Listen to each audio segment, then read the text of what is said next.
I remember when Cassidy came to my bus. This is when Cassidy was young. Cassidy was young, man. Cassidy had glasses on. And he was young and he's like tiny. And he came to my bus and banged on the door at Smoking Goose store. Doom, doom, doom, doom. Yo, I know you in there. I want to battle. Come outside, man. What? What? 1998, Cassidy did that. And I didn't, I'm in my mind, I'm like, battle. You know what I'm saying? So I'm getting up to go outside and I got Aguilar with me, that's Adolf. I had some other folks on the bus. So we get outside and it's Cassidy there, right? And he looking at me and shit. Looking at me and shit. And in my mind, I was like, nigga got hard. You know what I'm saying? And I don't know why he did that to me.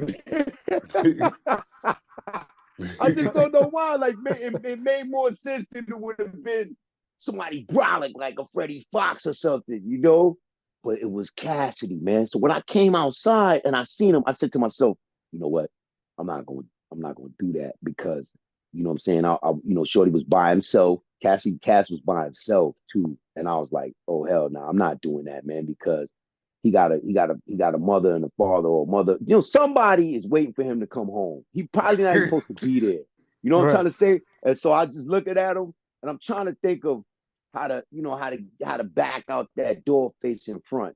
And then Aguilar was like, yo, you ain't got to say shit, bitch. I got this. And so Aguilar start rhyming with him. And they start going for broke with each other. And Cass was really swinging that iron around. And he was reckless with it. And he was talking crazy. And it sounded a real crazy coming from him. Because at that time, you know what I'm saying, he wasn't no super thug, but he was talking everything. And it was crazy. And then Buster came over to the cipher. Adolf was doing the damn thing. Adolf was presenting issues and obstacles for Cass, but Cass was still spitting his shit, and he just kept rhyming. It like I could tell that okay, we're gonna be here all day. He's like how I was, you know what I'm saying? You just got rhymes. Yo, Biz, how old was he?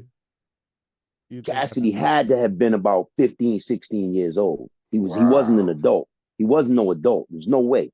He wasn't an adult. He was a teenager. And so Adolf older, Adolf closer to my age.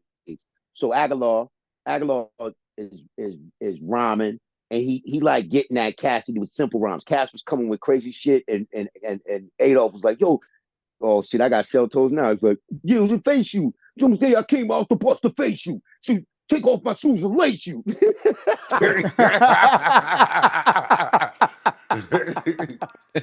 like, oh, you know what I'm saying? Yo, Aguilar funny as hell. So anyway, they doing that, and then Buster, Trevor, over to the cipher, and this nigga start rhyming.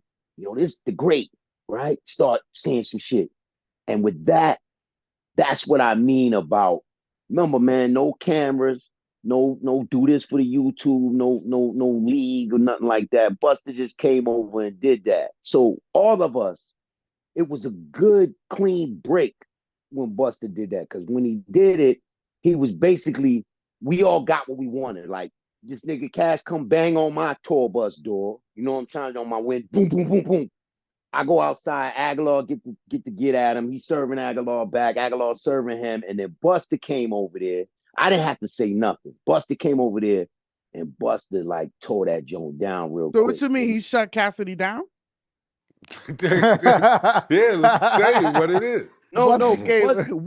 Buster came over there and basically battled all of it. He wasn't kicking on you all lyrics. Yo, when he came over, because remember, he was on the Smoking Grooves tour, and he would headline if Clef wasn't headlining, Fuji's wasn't headlining, Refugee All-Star wasn't headlining, then Bus was headlining.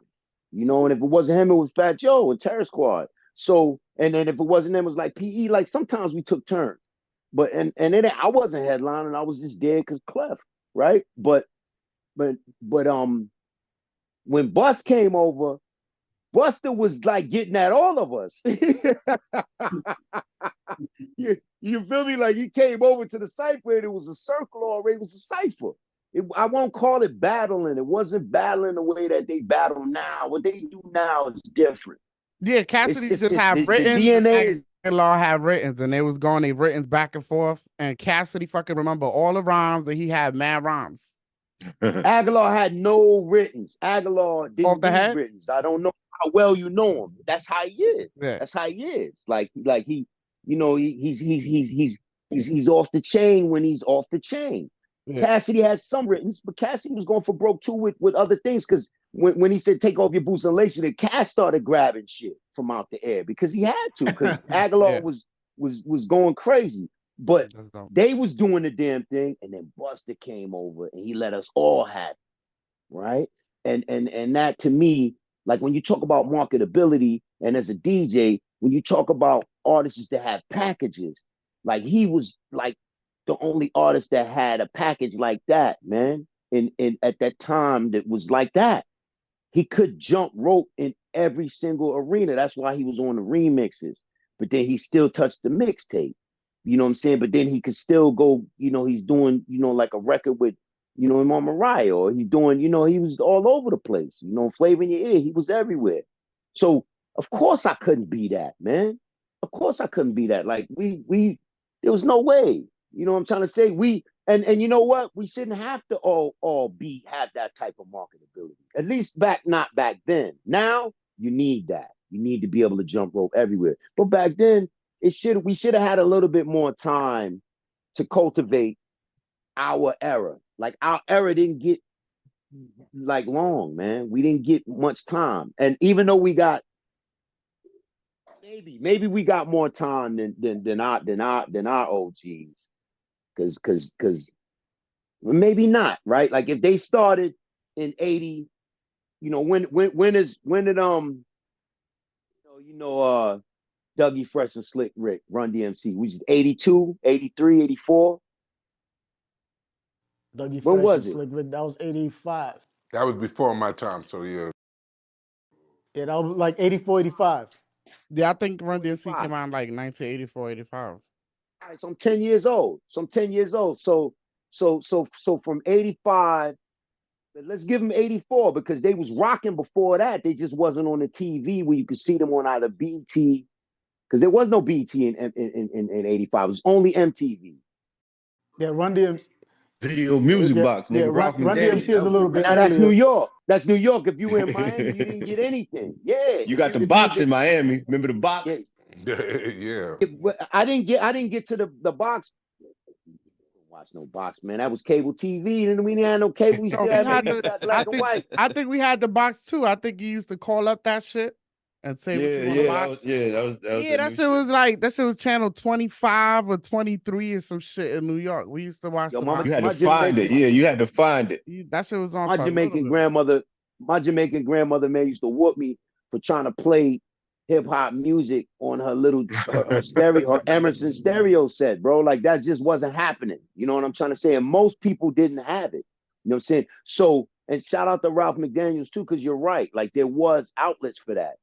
But when it came to having, you know, from 84 to say 92 with Nas and Buckshot and Black Moon, I was saying around 92 was when the new breed, when you could, you know, Live at the Barbecue, but that was still before the night. But 92 was to me when it was like, oh, okay, hip hop going a different direction now. Well, same direction, but there's a little bit more pedal in it now.